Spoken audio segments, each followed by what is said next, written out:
Fascist Awami League নিষিদ্ধ হয়েছে আলহামদুলিল্লাহ।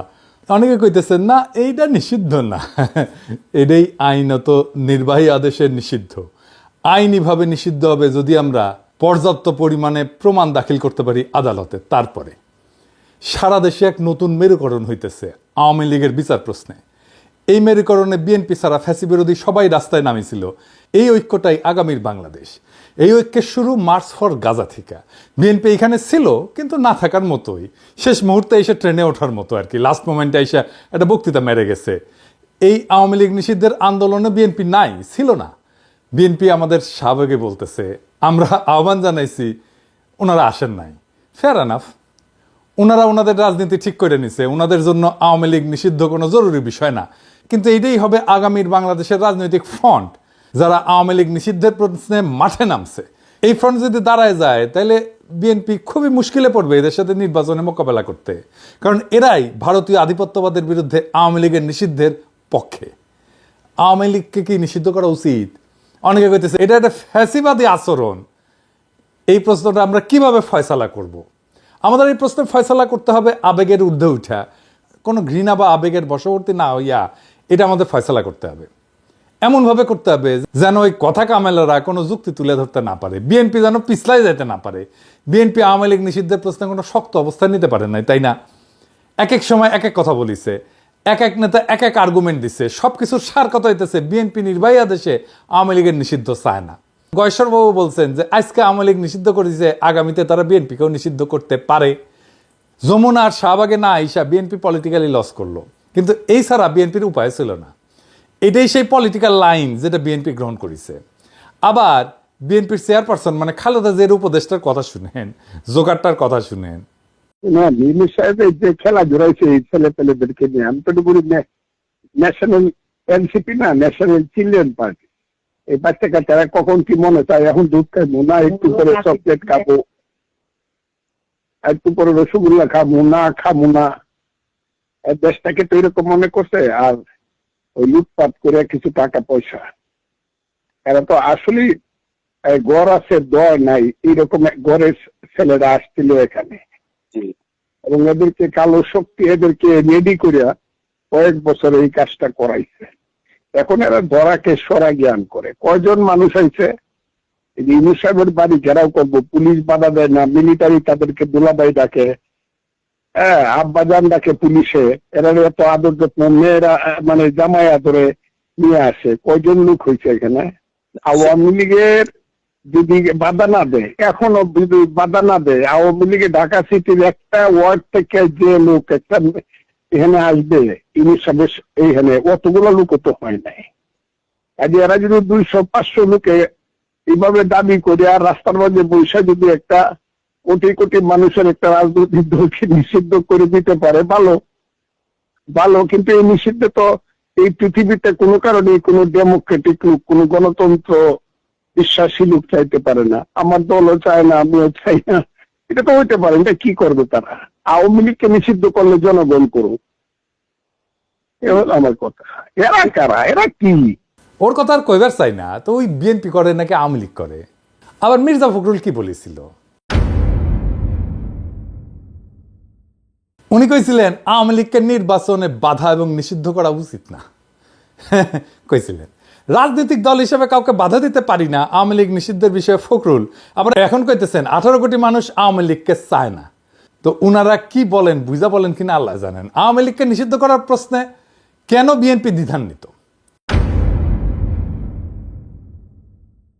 কারণ তারা মনে করতেছে যে বাংলাদেশে ইসলামপন্থীদের উত্থান হয়েছে, তারা একা ইসলামপন্থীদের ঠেকাইতে পারবে না। এই জন্যই তাদের এই দ্বিধা বইলে আমার মনে হয়। মির্জা ফখরুলের বক্তব্য আমরা পরে আবার একটু বুঝে দেখব, কিন্তু এবার আসেন দল হিসেবে আওয়ামী লীগের বিচার কেন হবে সেটা একটু বুঝে দেখি। আসিফ নজরুল ভাই বলছেন রাজনৈতিক দলগুলো চাইলে আওয়ামী লীগ নিষিদ্ধ করা যাবে। আওয়ামী লীগের নিষিদ্ধ কি রাজনৈতিক দলের চাওয়ার বিষয় হয়? সব রাজনৈতিক দল চাইলে কি আমরা কোনো রাজনৈতিক দলকে নিষিদ্ধ করতে পারি? আবার ধরেন কেউ চাইতেছে না, তাইলে কি আমরা কোনো রাজনৈতিক দলকে নিষিদ্ধ করতে পারবো না? এটা একটা জটিল প্রশ্ন। এই প্রশ্নটা আমাদেরকে খুব গভীরভাবে বুঝে দেখতে হবে। কেন আওয়ামী লীগের বিচার আর নিষিদ্ধের বিষয়টা রাজনৈতিক দলগুলোর চাওয়া না চাওয়ার বিষয় না, এমনকি জনগণের চাওয়া না চাওয়ার বিষয় না। ধরেন একজন ব্যক্তি অপরাধ করলো, তাকে ব্যক্তিগতভাবে দায়ী করা যায়, এটা খুবই সহজ কথা। কিন্তু যখন একটা রাজনৈতিক দল সংগঠিতভাবে অপরাধ করে, রাষ্ট্রবিরোধী কাজ করে, মানবাধিকার লঙ্ঘন করে বা গণতন্ত্র ধ্বংস করে, তখন বিষয়টা শুধু ব্যক্তির অপরাধ থাকে না, তখন তা হয় ইনস্টিটিউশনাল বা সাংগঠনিক অপরাধ, যার বিচার দল হিসেবে করা যায়। তো এই সংগঠিত অপরাধটা কি আসলে? এই সংগঠিত অপরাধ হইতেছে রাজনৈতিক দলের সেই অপরাধ যা রাষ্ট্রের যে বুনিয়াদী আদর্শ সেটাকে ধ্বংস করে দেয়। রাষ্ট্রের বুনিয়াদী আদর্শটা কি, এটা বুঝতে হলে আমাদের বুঝতে হবে রাষ্ট্রটা আসলে কি। এই বিষয়টা একটু জটিল মনে হইতে পারে, কিন্তু সেলসেলাইয়া বুঝে যাবেন, কোনো অসুবিধা নাই। এই বিষয়টা আমাদের বোঝা খুবই দরকার, কেন আওয়ামী লীগকে আমরা নিষিদ্ধ করতে চাই। রাষ্ট্র আমাদের সবার সার্বভৌম ক্ষমতার একটা অংশের সমষ্টি, মানে সবার, আপনার আমার সবার সার্বভৌম ক্ষমতার একটা অংশ আমরা দিয়া রাষ্ট্রটাকে বানাই। যা আমরা রাষ্ট্রকে দিয়া, ওই সার্বভৌম ক্ষমতা রাষ্ট্রকে দিয়া তারা শক্তিশালী করি। কেন করি? কারণ সে আমাকে রক্ষা করবে, এটা রাষ্ট্রের দায়িত্ব। ধরেন আমরা কেউ মারল, একজন মর্যাদাবান মানুষ হিসেবে আপনার আমার দায়িত্ব হচ্ছে পাল্টা মাইর দেওয়া, তাই না? যে আমরা মারছে, আমরা পাল্টা মার দিই না। কেন দিই না? আমি আমার পাল্টা মার দেওয়ার ক্ষমতাকে রাষ্ট্রের হাতে অর্পণ করি আর বলি আমার এই ক্ষমতা নাও, আর আমারে যে মারছে তার বিচার করো। এই যে রাষ্ট্রের সাথে আমার বোঝাপড়া, জনগণের যে চুক্তি, আমি যে কইলাম যে আমার ক্ষমতা নাও, তুমি এটার বিচার করবা, এটাই হইতেছে সংবিধান। আমার রাষ্ট্রের কাছে নিবেদন করার শক্তি নিয়ে তৈরি হয় রাষ্ট্রের প্রতিষ্ঠান, পুলিশ হয়, আর্মি হয়, আদালত হয়, নির্বাচন কমিশন হয়, আমলাতন্ত্র হয়। তাহলে রাষ্ট্রের মৌলিক কাজ হতেছে নাগরিকের সুরক্ষা দেওয়া। সরকার আমরা নির্বাচন করি এই রাষ্ট্রকে চালানোর জন্য, সে আমার আপনার চাকর, কিন্তু সেই যখন মালিক হইয়া বসে আর রাষ্ট্র যেটার মালিক সেটা দখল নিয়ে নেয় আর আমার বিরুদ্ধেই কৃপান তোলে, আমারে সুরক্ষা কি, আমি হয়ে যাই জুলুমের শিকার, আমারে ক্রসফায়ারে দেয়, আমারে গ্রুম করা হয়, আমার সম্পদ লুট করা হয়, সে বলতে থাকে এটা আমার দেশ, আমার বাবা স্বাধীন করেছে, আমি দেশের মানুষকে খাওয়াই, আমি এটা করে দিয়েছি, ওইটা করে দিয়েছি, আমি তো বলে দিয়েছি, সব বন্ধ করে বসে থাকবো, আমি টিভি চ্যানেল দিয়েছি, আমি মোবাইল দিয়েছি, আমি উন্নয়ন করেছি, আমি আমি আমি আমি আমি আমি এইটা একটা রাষ্ট্রের সাথে, ওই নাগরিকের সাথে কন্ট্রাক্টের বরখেলাপ। এটাই রাষ্ট্রের বুনিয়াদী বৈশিষ্ট্যকে ধ্বংস করা। এই দলকে রাষ্ট্রে থাকতে দেওয়া যাবে না, এটা ক্যান্সার। এটাকে কাইটা ফেলে না দিলে আপনাদের মেরে ফেলবে। সব দল যদি চায়, সব মানুষ যদি চায় না এই দল থাকুক, তাও এটারে থাকতে দেওয়া যাবে না। মির্জা ফখরুল বলেন যে জনগণ সিদ্ধান্ত নেবে আওয়ামী লীগ থাকবে নাকি থাকবে না। এটা একটা বুলশিট। এটাতে বোঝা যায় উনি রাজনীতি বিষয়টাই বুঝেন না, অথবা ইচ্ছা কইরা বিভ্রান্ত করতেছেন। আওয়ামী লীগকে নিষিদ্ধ করা জনগণের সিদ্ধান্ত নেওয়ার বিষয় না, এটা আগে আলাপ করছে। কেন? আর একবার একটু বুঝে দেখি। কোন দল তাদের আদর্শ বা রাজনীতি একটা গণতান্ত্রিক রাষ্ট্র সহ্য করতে পারবে কিনা, এই সিদ্ধান্তগুলো নির্ধারিত হয় মূলত আইনের শাখা বা জুরিসপ্রুডেন্স এবং রাজনৈতিক দর্শনের আলোকে। এগুলোর সাথে জনমতের কোনো সরাসরি সম্পর্ক নাই। এটা জনমতের বিষয়ই না, এটা একটা আইনি বিষয়, এটা একটা রাজনৈতিক দর্শনের বিষয়। জনমত দিয়ে তাইলে কি করা হয়? জনমত দিয়ে করা হয় রাষ্ট্র কেমন হবে, কি ধরনের ন্যায় বিচার ভিত্তিক কাঠামোর উপরে দাঁড়াবে, সেটাই জনমতের মূল ফয়সালা। এই জনমতের ভিত্তিতে রাষ্ট্রে যে একটা ইনসাফের কাঠামো গড়ে ওঠে, ইনস্টিটিউশন গড়ে ওঠে, আমরা যেটাকে ইনস্টিটিউশন বলি, সেইটাই আইন প্রয়োগের মাধ্যমে কার্যকর হয়। কখনো কখনো জনমত রাষ্ট্রীয় ফাউন্ডেশনের, এই বুনিয়াদী ফাউন্ডেশনের পরিপন্থী হতে পারে। সেই পরিস্থিতিতে জনমতে তোয়াক্কা করা যাবে না। রাষ্ট্রকে সিদ্ধান্ত নিতে হবে যে তার ন্যায় বিচারমূলক কাঠামো অনুযায়ী এইটা তার ফাউন্ডেশনের পরিপন্থী কিনা। যেমন ক্রসফায়ার, পুলিশ হেফাজতে নির্বাচন, গণধোলাই, এই সমস্ত অনেক দেশে জনপ্রিয় হইতে পারে, পাবলিক পছন্দও করতে পারে, কিন্তু তার রাষ্ট্রের মৌলিক ন্যায় বিচার এবং ভাবনার পরিপন্থী।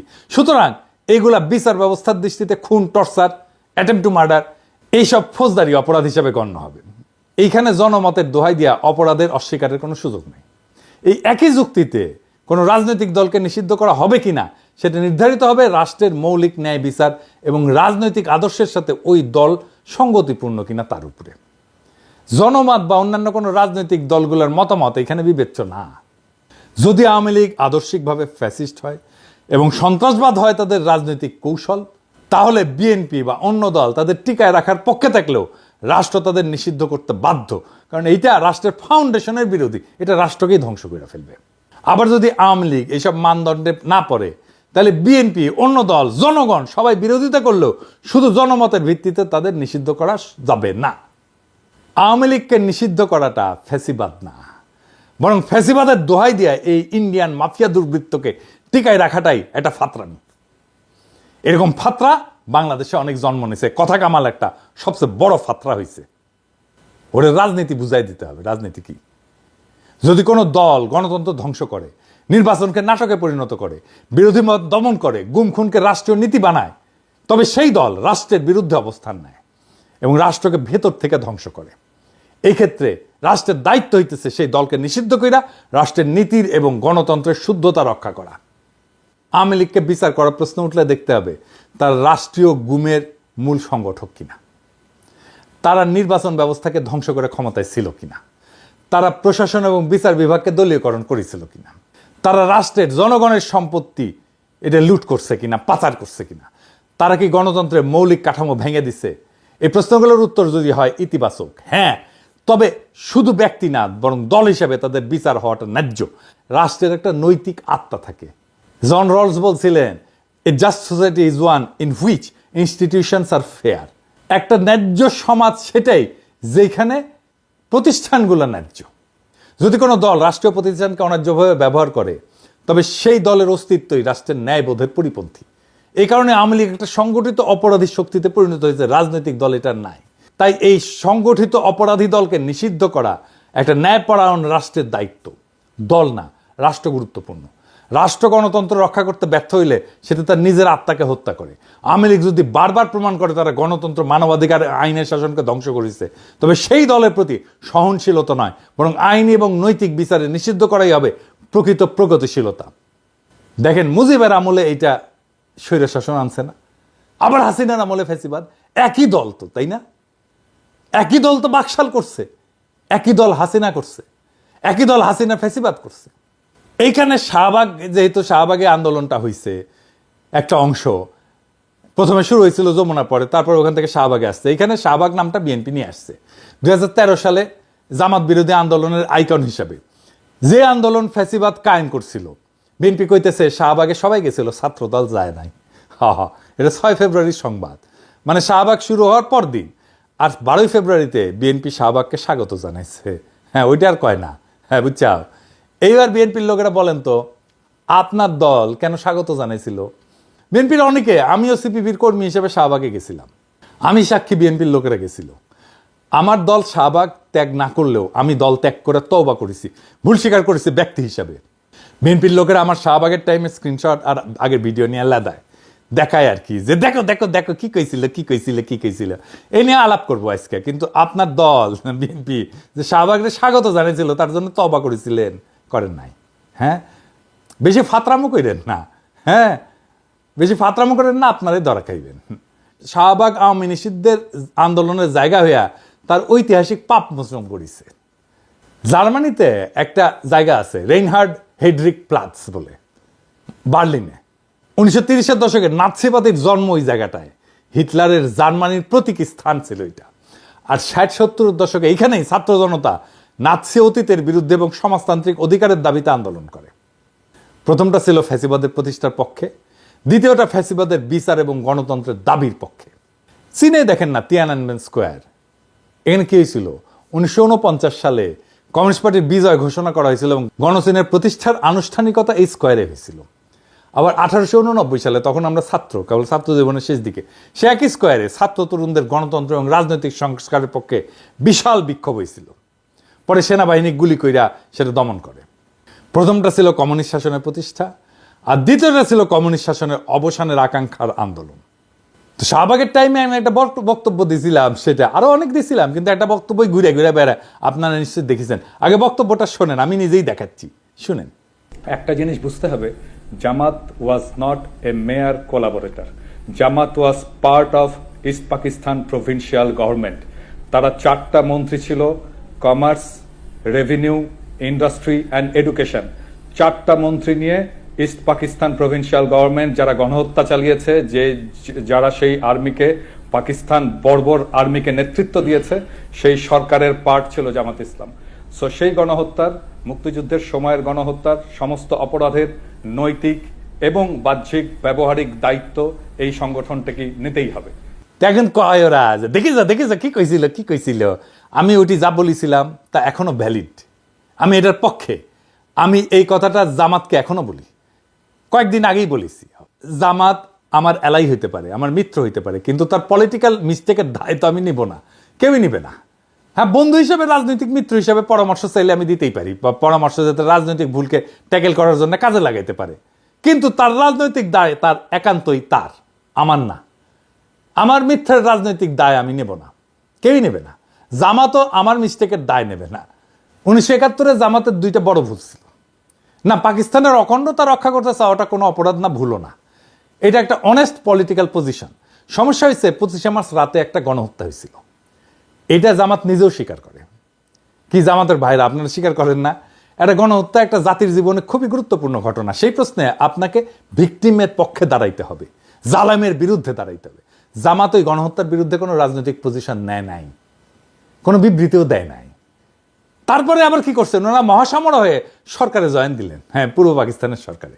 ধরেন হাসিনা পড়লো না অগাস্টে, সে তার সরকারে আনু মোহাম্মদকে নিল, পরে জুনায়েদ সাকিকে নিল, সিপিবিকে নিল। তো এরা কি তাহলে সেই জুলাই আগস্টের গণহত্যার দায় নিয়ে ফেললো না? তার দায় তাদের কাঁধে চাপবে না? তো দুইটা মিস্টেক তো, জামাতের কাঁধেও একই দায় চাপছে গণহত্যার। তো জামাতকে এই প্রশ্নের ফয়সালা তো করতেই হবে, এটাকে ফয়সালাবিহীন রাখা যাবে না। আমি ওই সময় ওই বয়সে মিস্টেকটা খুবই সঠিকভাবে ধরতে পারিছিলাম। চালান এটা বরং বোঝাবে যে আমি কোনো পলিটিক্যাল মিস্টেক করি নাই। আওয়ামী লীগ নিষিদ্ধ হয়েছে, এটা কোনো প্রতিশোধ বা কোনো প্রতিহিংসার বহিঃপ্রকাশ না, এটা হইল রাষ্ট্রের আত্মরক্ষার একটা জরুরি পদক্ষেপ। এই সিদ্ধান্ত কেবল রাজনৈতিক না, এটা ন্যায় বিচারের প্রশ্ন, ইনসাফের প্রশ্ন। আজ বাংলাদেশের রাজপথে যারা আওয়ামী লীগের নিষিদ্ধের দাবি নিয়ে দাঁড়াইছিল, তারা কেবল একটা দলের বিরুদ্ধে না, তারা দাঁড়াইছে ফ্যাসিজম, দখলদারিত্ব, রাষ্ট্রীয় সন্ত্রাস, ভারতীয় আধিপত্য, ভোট চুরি, গণতন্ত্রহীনতার বিরুদ্ধে, মানবিক অধিকার ধ্বংসের বিরুদ্ধে। বিএনপি এই ইতিহাস ঘন মঞ্চে থাকতে পারল না, আফসোস। তাতে কিছু আসে যায় না, ইতিহাস অপেক্ষা করে না। যে ফ্রন্ট আজকে রাজপথে নামছে তারাই ভবিষ্যতের বাংলাদেশ রচনা করবে। এই লড়াই কোনো দলের পক্ষে বা বিপক্ষে না, এই লড়াই একটা নতুন রাষ্ট্রচিন্তার পক্ষে, যেখানে জনগণ হবে মালিক, রাষ্ট্র হবে তাদের রক্ষক, আর আইন হবে সকলের জন্য সমান। ফখরুল সাহেবরা যতই বলুক নিষিদ্ধ করা উচিত না, জনগণ আজ সিদ্ধান্ত নিয়ে ফেলছে, এই দল আর রাষ্ট্রে থাকতে পারবে না। কারণ এই দল জনগণের উপর চালাইছে যুদ্ধ। এই দল আদালত, প্রশাসন, নির্বাচন সবকিছু ধ্বংস করে নিজের জন্য একটা ব্যক্তি নির্ভর ফ্যাসিস্ট রাজত্ব কায়েম করছিল। এখন সময় আসছে জনগণের রাষ্ট্র পুনর্গঠনের। যারা আওয়ামী লীগের বিচার চায়, নিষিদ্ধ চায়, তারাই আজ বাংলাদেশের আসল গণতান্ত্রিক শক্তি। ইতিহাস একদিন বলবে এই নিষিদ্ধই ছিল গণতন্ত্র পুনরুদ্ধারের প্রথম পদক্ষেপ। আর এই যাত্রা যেটা শুরু হয়েছে সেটা কোনো একক নেতার না, কোনো দলীয় কৌশলেরও না, এটা জনগণের বিপ্লব, এটা আত্মার দাগ। এই আওয়ামী লীগের নিষিদ্ধ করে আমাদের যে যাত্রা, সেটা ইতিহাসের শুরু, শেষ না। আমরা এটা শেষ পর্যন্ত নিয়ে যাব, জনগণের বিপ্লবকে চূড়ান্ত লক্ষ্যে পৌঁছে দেব ইনশাল্লাহ। ইনকিলাব জিন্দাবাদ।